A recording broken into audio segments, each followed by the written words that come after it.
नमस्कार, मैं हूं आशीष वर्मा। नो योर कंपनी में आपका स्वागत है। एक ऐसा शो जिसमें हम रोज एक कंपनी का पूरा ब्यौरा आपके सामने पेश करते हैं और बताते हैं कि जिस कंपनी में आपने निवेश किया है वो क्या कारोबार करती है, कितना मुनाफा कमाती है हर साल, और खास तौर पे उस कंपनी में आपका निवेश कितना सुरक्षित है।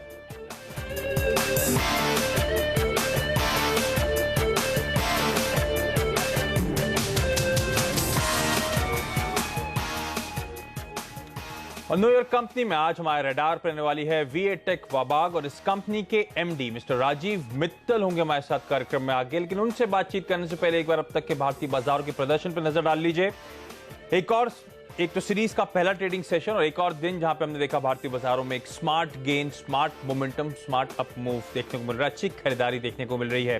दरअसल जो आज शुरुआती क्यूज थे दुनिया भर के बाजारों से वो बेहतरीन थे। एक बार हमने फिर से देखा अमेरिका से अपबीट डेटा, बेहतर इकोनॉमिक डेटा आता हुआ नजर आया। तो डाउ ने 15,000 का जो साइकोलॉजिकली इंपॉर्टेंट मार्क था वो रिक्लेम करा। यूरोपियन मार्केट्स, एशियन मार्केट्स भी खासे सपोर्टिव थे, वहां पे भी अच्छी खरीदारी देखने को मिल रही थी। इसके साथ साथ कल बाजार बंद होने के बाद जो सीसीए की बैठक हुई वहां पे हमने देखा कैबिनेट की तरफ से कुछ बोल्ड स्टेप्स उठाए गए और उससे सेंटिमेंट में सुधार देखने को मिल रहा है। और तीसरी इंपॉर्टेंट बात भारतीय बाजारों के लिए कि रुपए में अब कुछ मजबूती देखने को मिल रही है, रुपए में कुछ रिकवरी देखने को मिल रही है। तो 60 के स्तर से अब रुपया नीचे आता हुआ नजर आएगा, आपको उस लेवल से स्लिप होता हुआ नजर आ रहा है। तो तमाम फैक्टर्स हैं जो भारतीय बाजारों में आज बढ़त का कारण बने हैं। हमने देखा था क्योंकि बेहतरीन क्यूज थे, अच्छे सेंटिमेंट्स थे, इसलिए भारतीय बाजारों की शुरुआत एक स्ट्रॉन्ग नोट पे हुई थी। लेकिन उसके बावजूद हम दिन भर के गेन्स में और बिल्डअप करते हुए आपको नजर आएंगे। इसलिए सेंसेक्स और निफ्टी में इस टाइम पे 2%, इनफैक्ट 2.25% के आसपास की तेजी है। सेंसेक्स 400 पॉइंट से ज्यादा और निफ्टी में 125 अंकों की आज बढ़त के साथ ट्रेड्स आपको देखने को मिलेंगे। मिड कैप्स और स्मॉल कैप्स में भी 1%, इनफैक्ट उससे कुछ ज्यादा के अप मूव्स देखने को मिल रहे हैं। इसलिए आज जो मार्केट ब्रेथ है बेहद स्ट्रॉन्ग देखने को मिलेगी। एडवांस डिक्लाइन रेशियो में 3:1 का है, यानी कि हर एक गिरने वाले के सामने इस टाइम पे बाजार में 3 स्टॉक्स ऐसे हैं जो बढ़त के साथ ट्रेड कर रहे हैं। तो बेहतरीन पिक्चर है। कौन सी पॉकेट्स हैं स्पेसिफिकली जहां से हमें अच्छा बेहतरीन ट्रैक्शन देखने को मिल रहा है? सिर्फ आईटी और कंज्यूमर ड्यूरेबल स्पेस को अगर आप छोड़ दें तो इसके अलावा तमाम बाकी इंडेक्सेस हरे निशान के साथ ट्रेड कर रहे हैं। तो कहना चाहिए अक्रॉस द बोर्ड एक बाइंग देखने को मिल रही है। स्पेसिफिकली जो स्ट्रेंथ आ रही है भारतीय बाजारों में वो आ रही है metals, capital goods, power, infra, bank, oil and gas, real estate space. ये तमाम पॉकेट जो हैं ये आज ब्रॉडर मार्केट्स को आउट परफॉर्म करती हुई नजर आएंगी। सुबह जब कारोबार की शुरुआत होने वाली थी तब लग रहा था शायद भारतीय बाजारों में आज oil and gas space out perform करेगी, लेकिन ऐसा नहीं हुआ। निफ्टी गेनर्स वगैरह आप नजर डालेंगे तो अक्रॉस द बोर्ड बाइंग है। बीएचईएल लीड कर रहा है आज ट्रेड को, 6% से ज्यादा के अप मूव्स इस काउंटर में आज देखने को मिल रहे हैं। जिंदल स्टील एंड पावर जो काफी सारे कंसर्न्स के चलते दबाव में था, आज 6% ये काउंटर भी तेज होता हुआ नजर आएगा। कोल इंडिया, कोल रेगुलेटर के गठन की कैबिनेट ने मंजूरी दे दी है, 5% के अपमूव्स इस काउंटर में देखने को मिलेंगे। एडीएजी पैक को लीड कर रहा है रिलायंस इंफ्रा, 5% के आसपास के अपमूव। सन फार्मा 4.5%, एचडीएफसी 4% के आसपास के अपमूव्स। तो ये तमाम पॉकेट्स हैं जहां से हमने देखा खरीदारी आती हुई और इनमें से एक भी नाम ऑयल एंड गैस स्पेस का नहीं है। तो इसलिए मैं कह रहा हूं बेहतरीन अपमूव है।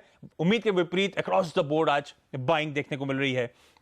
लेकिन आज हमारे रडार पे वीएटेक वाबाग और इस कंपनी के एमडी मिस्टर राजीव मित्तल हमारे साथ जुड़ चुके हैं। राजीव जी बहुत बहुत धन्यवाद सीएनबी से आवाज के लिए आज वक्त निकालने के लिए। सबसे पहले आपसे जानना चाहूंगा, ये जो कंपनी है एक लीडिंग कंपनी है दुनिया भर में वाटर ट्रीटमेंट फील्ड में, लेकिन अगर आप आसान शब्दों में हमारे दर्शकों को समझा सकें कि वीएटेक वाबाग इस कंपनी का एक्चुअली कारोबार क्या है, खास करके कौन से एरियाज हैं जिसमें कंपनी ऑपरेट करती है? थैंक यू आशीष। वीएटेक वाबाग एक इंडियन मल्टीनेशनल कंपनी है जो इंडिया से 17 देशों में कारोबार करती है। ये basically pure play water company है। हमारा काम सिर्फ पानी के सेक्टर में है। Mostly we work in the emerging market में हमारा बिजनेस है, जहां नॉर्थ अफ्रीका हो, मिडिल ईस्ट हो, India, Central and Eastern Europe and China and South East Asia, ये सब जो कंट्रीज हैं यहाँ ग्रोथ है, यहाँ पानी का काफ़ी डिमांड है। तो इसी कंट्रीज में, इसी जोग्राफीज में हमारा बिजनेस है। And we are basically a technology company. हम टेक्नोलॉजी पे ज़्यादा निर्भर रहते हैं। हमारे जो R&D सेंटर्स हैं जो स्विट्ज़रलैंड में, वियना में और चेन्नई में, यहाँ से हमने ऑलरेडी 100 पेटेंट्स लिए हैं टेक्नोलॉजी के, और ये हम अपनी क्लाइंट्स को देते हैं। And this is a selling proposal for our clients and that is the success of this company. किस तरह की कॉम्पिटिटिव इंटेंसिटी स्पेस में देखने को मिलती है? क्योंकि मैं शुरू में कह रहा था एक यूनिक बिजनेस मॉडल है, काफी हट के बिजनेस मॉडल है, लेकिन की कॉम्पिटिटर्स फिर आपके स्पेस में भारतीय मार्केट्स में यानी कि डोमेस्टिक मार्केट्स में क्या है, कौन है? और ग्लोबली जब आप कंपीट करते हैं तो कौन से की आपके कॉम्पिटिटर्स हैं? आशीष जी, जो हमने कहा कि we are a technology company, so यहाँ हम वो प्रोजेक्ट्स में कंसंट्रेट करते हैं जहाँ ये बड़े प्रोजेक्ट हैं, जहाँ न्यू टेक्नोलॉजीज की जरूरत हो। तो यहाँ ऐसा कोई एक कॉम्पिटिटर नहीं है जो हमारे हर फील्ड में compete करता हो, बिकॉज दिस कंपनी सिर्फ म्युनिसिपल फील्ड में काम नहीं करती, ये इंडस्ट्रियल फील्ड में भी काम करती है, और वाटर रिसाइकल जिसका डिमांड बढ़ रहा है, और सी वाटर डिसैलिनेशन जहाँ खारे पानी को मीठा पानी बनाते हैं। So these are our product portfolios, and कोई एक कंपनी नहीं है जो ये सारे फील्ड में हमसे compete करती हो। So there are various companies which they do compete with us in one particular field, जहाँ इंडस्ट्रियल वाटर में आयन एक्सचेंज हो, थर्मैक्स हो, या मेजर इंफ्रास्ट्रक्चर का काम हो, जहाँ mainly civil oriented companies compete with us। But जहाँ टेक्नोलॉजी का काम आता है, यहाँ सिर्फ बाहर की कंपनियां हमसे compete करती हैं। क्योंकि आमतौर पे हम देखते हैं कि जिस तरह का इकोनॉमिक एनवायरनमेंट है बेहद चैलेंजिंग है, काम कंपनी की ग्रोथ पे खासा इंपैक्ट देखने को मिल रहा है, क्योंकि आप एक डिफरेंट प्रोपोजिशन में काम करते हैं, एक different environment, different business model है आपका। मैं जानना चाहता हूं स्लो डाउन से आपके कारोबार में स्पेसिफिकली कितना इंपैक्ट देखने को मिला है? इनफैक्ट आप खुश हो गए जान के, और हमारे व्यूज भी खुश होंगे कि लास्ट ईयर जहां पूरा infra and generally the country was going through a slowdown, हमारे ऑर्डर इनटेक का रिकॉर्ड रहा है। In our 15 years history in this country, we bagged the highest orders last year. So हमारा business काफी अच्छा रहा लास्ट ईयर, एंड इसी first quarter में भी हमारे ऑर्डर इनटेक काफी अच्छे रहे। सो ये स्लो जो इकोनॉमिक कंडीशन है at the macro level has not affected our business, and पानी का काम की इतनी जरूरत है हर एक स्टेट्स में, हर एक सिटी में। So I don't think we will see a slowdown in the water sector, and I always talk about it as a sunrise sector is the water sector, is the future sector. और ठीक बात है। मैं आपसे जानना चाहता हूं फिर वाटर स्पेंड्स किस तरह से देखने को मिलते हैं डोमेस्टिक और इंटरनेशनल मार्केट्स में? मैं अंदाजा लगाना चाहूंगा कि कितना बड़ा इंडस्ट्री का साइज है, किस रेट से इंडस्ट्री ग्रो करती हुई नजर आ रही है, और फिर वाटेक वबाब जो आप कह रहे हैं लीडिंग प्लेयर है ग्लोबली, कितना शेयर टोटल पाए का आपके पास है? See, एज अ बिजनेस आप देखना चाहें, water sector globally about 500 billion का बिजनेस है per year. So that is $, 500 billion $, का बिजनेस है। और जो हमारा रिलेवेंट बिजनेस है वो तकरीबन 100 से 150 बिलियन का बिजनेस है globally. But again we concentrate on growing markets और द डेवलपिंग कंट्रीज, जहां मार्केट साइज में भी slower but the rate of growth is much higher. So हम वही कंट्रीज में काम करते हैं जहां rate of growth is in double digit, and that's what I told you. We work in North Africa में जैसे काम करते हैं, जैसे मिडिल ईस्ट में काम करते हैं, ये सब कंट्रीज में growth rate is at least 10 to 12%। चलिए राजीव जी, आप हमारे साथ बन रही वक्त तो चला एक छोटे से ब्रेक का। ब्रेक के बाद जो राजीव जी हाईलाइट कर रहे थे, ऑर्डर बुक की बात कर रहे थे, उस पर खास तौर पे फोकस करेंगे। लेकिन ब्रेक पे जाने से पहले बता दूं आपको, इस कंपनी वाटेक वबाब का मार्केट कैप करीब 1230 करोड़ रुपए का है। प्रमोटर्स का इस कंपनी में करीब 31% के आसपास का हिस्सा, और पिछले एक साल में ऑलमोस्ट फ्लैटिश रिटर्न्स इस कंपनी ने दिए हैं।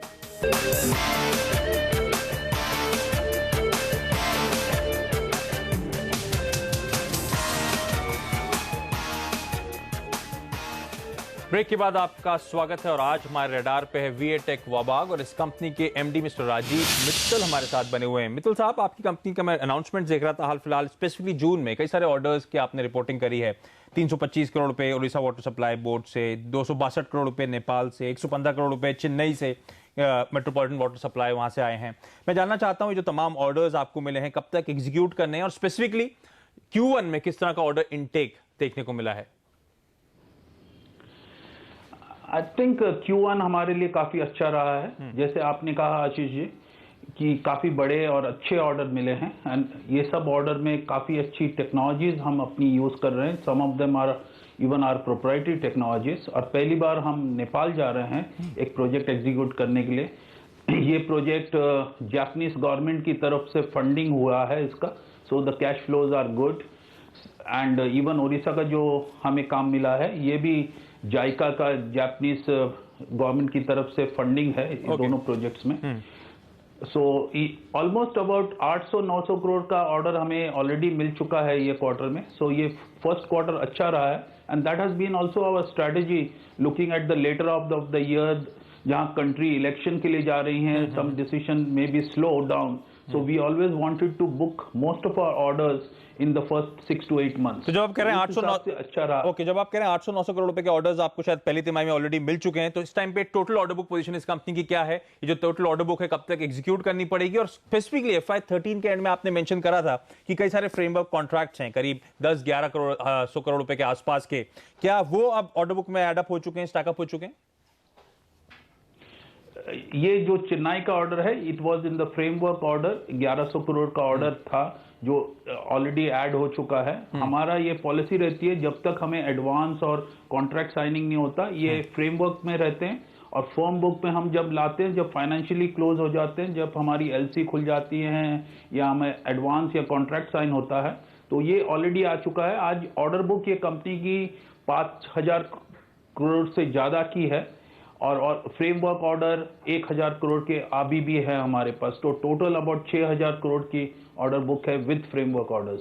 तो फिर जो आपने ओके तकरीबन लेते हैं almost 2 to 2.5 years to execute this orders. तो 2.5 years लगेंगे ये 5000 करोड़ की ऑर्डर बुक। तो 2.5 साल के आसपास की विजिबिलिटी अभी कंपनी के पास है। FY14 के लिए स्पेसिफिकली आपने हाईलाइट करा था कि 20 से 25% के आसपास शायद आपको ऑर्डर इनफ्लोज में ग्रोथ देखने को मिलेगी, क्या वो टारगेट पे अभी भी आप बरकरार हैं? और दूसरा, क्योंकि स्लो डाउन से आप कह रहे हैं अब तक कोई खास इंपैक्ट देखने को नहीं मिला है, पर क्या एवरेज टिकट साइज जो ऑर्डर्स की उसमें कुछ सिग्निफिकेंट रिडक्शंस? नहीं, I think we are still very bullish. हम काफी उम्मीद करते हैं कि ये साल जो हमने प्रिडिक्ट किया और जो हमें अपने इन्वेस्टर्स के लिए गाइडेंस दिया था उसी गाइडेंस पे हम बरकरार हैं। In fact we are more encouraged, जो हमें फर्स्ट क्वार्टर में ऑर्डर्स मिले हैं इससे हमारी एनकरेजमेंट बढ़ गई है। So we are very hopeful कि ये अच्छा साल रहेगा ऑर्डर बुकिंग पे, और ये जो हमने गाइडेंस दिए हैं और ये हम बना सकेंगे। और ऑर्डर टिकट साइज की जो बात आती है, I think year on year हमारी टिकट साइज बढ़ी है, और ये भी आप इसने फर्स्ट क्वार्टर के जो ऑर्डर देखे हैं आपने, ये सब 250 करोड़ 300 करोड़ के ऑर्डर हैं, इससे हमारी टिकट साइज बढ़ती है। तो वी आर नॉट सीइंग कि हमारे आगे चलते हुए कोई टिकट साइज हमारे ऑर्डर्स की कम होगी। सर, चौथी तिमाही में तो हमने देखा था आपके इंटरनेशनल ऑपरेशंस में कुछ रिकवरी देखने को मिली है, लेकिन अगर थोड़ा सा लॉन्गर ट्रेंड देखें तो वहां पे इंटरनेशनल ऑपरेशंस में खासा दबाव देखने को मिला था। अब मैं जानना चाहता हूं स्पेसिफिकली इंटरनेशनल ऑपरेशंस में किस तरह का ट्रैक्शन देखने को मिल रहा है, खासतौर पर यूरोप को लेकर कुछ चिंताएं थी। पहली बात मैं ये बताना चाहूंगा अपने इन्वेस्टर्स को कि दो वी आर यूरोपियन कंपनी, हमारे ऑफिसेज हैं यूरोप में जैसे हमने पहले कहा, बट हमारा सब बिजनेस यूरोप में नहीं होता एक्सेप्ट फ्यू कंट्रीज। हमारा बिजनेस सब इमर्जिंग मार्केट्स में होता है, mainly Central and Eastern Europe, except Switzerland which is in the central part of the Europe. वहां हम मार्केट लीडर्स हैं, वहां हमारी मैक्सिमम टेक्नोलॉजीज की खोज होती है, रिसर्च एंड डेवलपमेंट होता है। So this is really a crown in our treasure, and this is where we really develop most of our technologies. तो Switzerland is a market leader in the most advanced water market. So Switzerland हमारे लिए काफी महत्वपूर्ण रखता है, but हमारा बिजनेस सब इमर्जिंग मार्केट से आता है। हमने कोई स्लो डाउन नहीं देखा, और आगे चलते हुए हमारा इंटरनेशनल बिजनेस ग्रो करेगा। बिकॉज 2 साल पहले जब ये अरब स्प्रिंग हुआ था, जहां लिबिया, इजिप्ट और ये सब कंट्रोल्स में थोड़ी इंटरनल डिस्टर्बेंस आई थी, तो we lost those market completely, they were shut down. तो हमने काफी अपनी रिसोर्सेज शिफ्ट किए थे, जैसे टर्की हो गया, रोमानिया हो गया, and they are all done doing well. But because we have opened the companies, initial investment cost were there, so आपने थोड़ा ट्रैक्शन देखा होगा। But going forward we are moving from a high cost central operation to a low cost decentralized operation. I think that is our strategy, and this will definitely in future give us a good results. एक positive था जो आपने Q4 में international operations में recovery दिखाई, दूसरा positive था आपके रिजल्ट्स में Q4 में कि जो आपकी वर्किंग कैपिटल साइकिल थी वो कुछ हद तक इंप्रूव होती हुई नजर आई। मैं आपसे जानना चाहता हूं कि ये जो प्रोसेस है अभी भी कंटिन्यू होता हुआ नजर आ रहा है, क्योंकि एनालिस्ट वर्किंग कैपिटल को लेकर कुछ चिंतित थे इस कंपनी के, या फिर जो अपसाइड था वो Q4 में जो देखने को मिला था वो वहीं पे अब सीमित और खत्म हो चुका है? नहीं, खत्म नहीं हुआ। In fact it will further improve. आप देखेंगे आगे चलते हुए ये साल में कि हमारा वर्किंग कैपिटल पे काफी अच्छा परफॉर्मेंस रहेगा। Our focus is there. हम जो ऑर्डर्स बुक करते हैं इंटरनेशनली, हम अभी एक गाइडलाइन दिए हैं सभी अपने सब्सिडरीज को कि मैक्सिमम हो सके लेटर ऑफ क्रेडिट हम लेते हैं अपने ऑर्डर्स पे। We don't give any open credit. Even जो हम इंडिया में ऑर्डर बुक करते हैं, most of our orders are from a multilaterally funded projects जहां cash flow is not an issue, and even from projects which are funded by the central government through a JNNURM schemes, जहाँ funding की कोई problem नहीं है। And even if we go to a private sector, we always go to a very large corporate sectors where we have not seen any cash flow issues. Okay. And none of our projects are on slowdown or on hold because of cash flow issues. So cash flow today in the company is already more than 300 crores cash we have on the balance sheet, and we are a asset light, debt free company. चलिए राजीव जी हमारे साथ बन रही वक्त तो चला एक और छोटे से ब्रेक का, लेकिन ब्रेक पे जाने से पहले आपको बता दूं नेटवर्क 18 की थिंक इंडिया डायलॉग सीरीज के सिलसिले में, लेकिन उससे पहले आपको बता दूं कोयला मंत्री इस टाइम पे बोल रहे हैं। चलिए पहले सीधे चल के सुनते हैं उनका क्या कहना है। और कई मीटिंग्स के बाद गवर्नमेंट ने ये फैसला किया था और हम उम्मीद करते थे कि कैबिनेट ज्यों का त्यों उस अथॉरिटी के प्रपोजल को स्वीकार करेगी। मुझे खुशी है कि कैबिनेट ने ज्यों का त्यों कोल रेगुलेटरी अथॉरिटी के प्रपोजल को स्वीकार कर लिया और आने वाले समय में हम उम्मीद करते हैं कि जल्दी से जल्दी पार्लियामेंट में पास होगी और ये मूर्त रूप ले ली।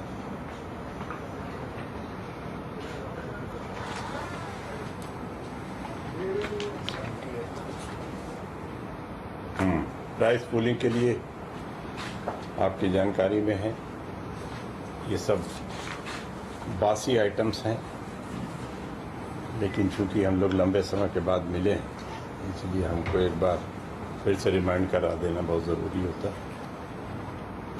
क्यों? ठीक है ना? तो कहती रहती है ना कि आप बैठते नहीं हो, सुनते नहीं हो। तीसरा हमारा आइटम है एनएलसी के डिसइन्वेस्टमेंट का। बहुत ज़रूरी था कि लगभग 4% का डिसइन्वेस्टमेंट जब तक न होता तब तक एनएलसी का 10% का कमिटमेंट पूरा नहीं हो सकता था, क्योंकि वो नवरत्न कंपनी बनी थी।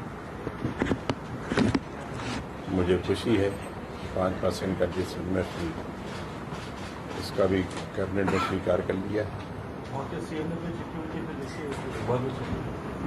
चिट्ठियाँ आती रहती हैं और वो एज पर सेबी गाइडलाइन जो कुछ भी होगा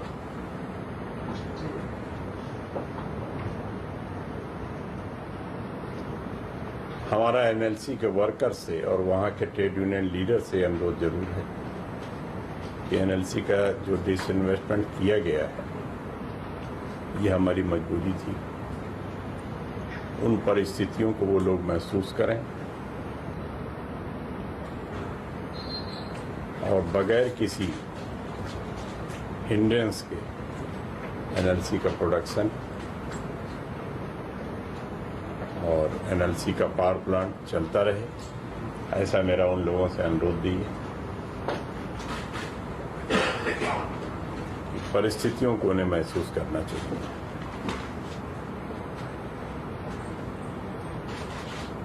मुझे ये बताते हुए खुशी होती है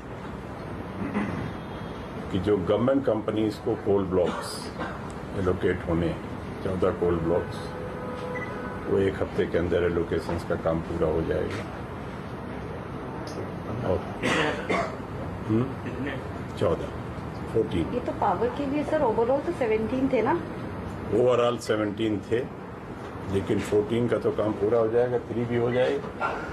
3 अभी देखते हैं, थोड़ा टाइम बड़े लगेगा, नहीं है सर, तो थोड़ा पावर टाइम वाले लगेगा। वो कमर्शियल माइनिंग के लिए ज़्यादा बड़े भी नहीं। और जो बिडिंग प्रोसेस से कोल ब्लॉक्स होने हैं वो भी हम उम्मीद करते हैं कि इसके बाद उसको हम तेजी के साथ शुरू करेंगे और बहुत ज़्यादा वक्त उसमें भी नहीं लगेगा। फिलहाल ये 14 कोल ब्लॉक से एक हफ्ते के अंदर लोकेशन का काम पूरा हो जाएगा।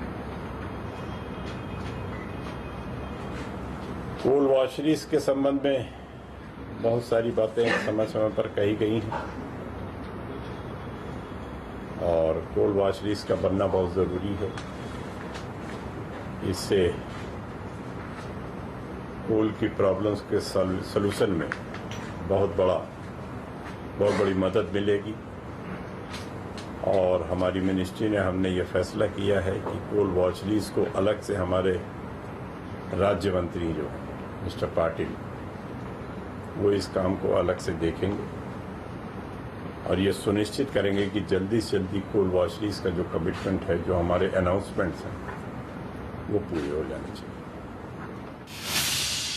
चलिए थे कोयला मंत्री श्री प्रकाश जायसवाल की प्रेस कॉन्फ्रेंस। कैबिनेट सीसीए ने कल कोल रेगुलेटर की मंजूरी दे दी है, तो कोल की क्वालिटी को लेकर, कोल की प्राइसिंग को लेकर जो तमाम मतभेद थे कोल इंडिया और तमाम पावर कंपनीज में, वो कुछ हद तक सुलझते हुए नजर आएंगे। उनका स्पेसिफिकली कहना कि बिल पारित होने की उम्मीद है उन्हें जल्दी संसद में। लेकिन आज हमारे रडार पे वीए टेक वाबाग और इस कंपनी के एमडी मिस्टर राजीव मित्तल अभी भी हमारे साथ बने हुए हैं। मित्तल साहब, क्योंकि अब समय की बहुत ज्यादा कमी, मैं आपसे जानना चाहूंगा, एक एम्बिशियस ग्रोथ प्लान था आपका 5 टाइम्स बढ़ने का 5 सालों में। मैं जानना चाहता हूं अब भी आप ट्रैक में उस ग्रुप प्लान को अचीव करने के लिए? हाँ, हमारी काफी अच्छी उम्मीद है। इसी हिसाब से हमने कारोबार फैलाया है। There are few extra subsidies हमने जो खोली है, ये इससे हमारी कॉस्ट कम होती है एंड बिकॉज ये water sector is a very local sector, local business है। ये सब कॉस्ट कम करने से हमारी कॉम्पिटिटिवनेस बढ़ती है। जो आपको पहले मैंने बताया कि हमारी टेक्नोलॉजी कंपनी है, तो we are still very hopeful कि we will achieve that and in the past we have done that. So आगे चलते हुए भी हमारे, जब आप कह रहे हैं मित्तल साहब आप ऑन ट्रैक हैं इस एम्बिशियस ग्रोथ प्लान को अचीव करने के लिए, तो ऑब्वियसली इसमें इनऑर्गेनिक कंट्रीब्यूशन भी आने वाला है, ऐसा आपने पहले भी हाईलाइट करा था। तो कोई टारगेट रडार पे आपके? नहीं, ऐसे तो कोई इमीडिएटली नहीं है, बट हमारी maximum growth almost 75-80% of our plan ये सब ऑर्गेनिकली आनी है। हमने कोई बड़ा पोर्शन नहीं लिया है हमारी ग्रोथ प्लान में इनऑर्गेनिक का। बट आगे चलते हुए अगर कोई कंपनीज हमें दिखी जो टेक्नोलॉजी फोकस्ड कंपनी हो हमारे जैसे, and we may take it because we have some cash. But पिछले 3 सालों में हमने काफी कंपनी देखी जो हमें नहीं अच्छी लगी, तो हमने नहीं ली। मित्तल साहब, आप कह रहे हैं लॉन्ग टर्म ग्रोथ तो इंटैक्ट है, लेकिन सब जानना चाहेंगे FY14 में फिर स्पेशली किस तरह की ग्रोथ एक्सपेक्ट करें? FY12 और FY11 ग्रोथ अच्छी थी, FY13 इतना रोबस्ट देखने को नहीं मिला। Q4 क्योंकि ऐसे इंडिकेशंस दे रहा है कि आपका बिजनेस वापस मोमेंटम पकड़ रहा है, अंतर्राष्ट्रीय कारोबार बेहतर होता हुआ नजर आया। आपने कहा ऑर्डर बुक पोजीशन अब तक सबसे बेहतरीन ऑर्डर बुक एडिशंस आपने देखे हैं। मार्जिन्स पूरे साल में कुछ इंप्रूवमेंट देखने को मिला है। मैं आपसे स्पेसिफिकली जानना चाहूंगा फिर FY14 में क्या एक्सपेक्ट करें? एक बार फिर से FY12 की रैली या फिर एक बार फिर से FY12 की ग्रोथ देखने को मिलेगी? क्या नंबर इस बार ग्रोथ के लिए पैक करेंगे सर? नहीं, आप सही कहते हैं। FY12 की जो ग्रोथ थी हम उसी पे एक टारगेट कर रहे हैं and that is the guidance हमने अपने शेयर होल्डर्स को दिया है कि हम अगेन 15 से 20% टॉप लाइन की ग्रोथ की टारगेट लेके चल रहे हैं और बॉटम लाइन हम 20 से 25% का टारगेट लेके चल रहे हैं। ऑर्डर बुक भी 20 से 25% ग्रोथ का ऑर्डर लेके चल रहे हैं। तो हमारे लिए दो macro economic situations are not so good globally, but हमने देखा कि हमारा business and specially the water sector we definitely have a very good future. और हमारे जो मित्तल साहब, बहुत धन्यवाद। समय की बहुत ज्यादा कमी है। ये थे वीए टेक वाबाग के एमडी मिस्टर राजीव मित्तल, जिनका कहना है कि बिक्री में इस साल 15 से 20% और मुनाफे में 20 से 25% की ग्रोथ देखने को मिलेगी। इनफैक्ट ऑर्डर बुक भी इस पूरे साल में करीब 25% के आसपास का शायद आप जंप देख पाए। वीए टेक वाबाग आपके सामने 1.25% के आसपास की तेजी के साथ कारोबार करता हुआ, लेकिन नो ईयर कंपनी में आज के लिए इतना ही। वक्त तो चला एक छोटे से ब्रेक का। ब्रेक के बाद लेकर आएंगे आपके लिए आखिरी सौदा। नमस्कार।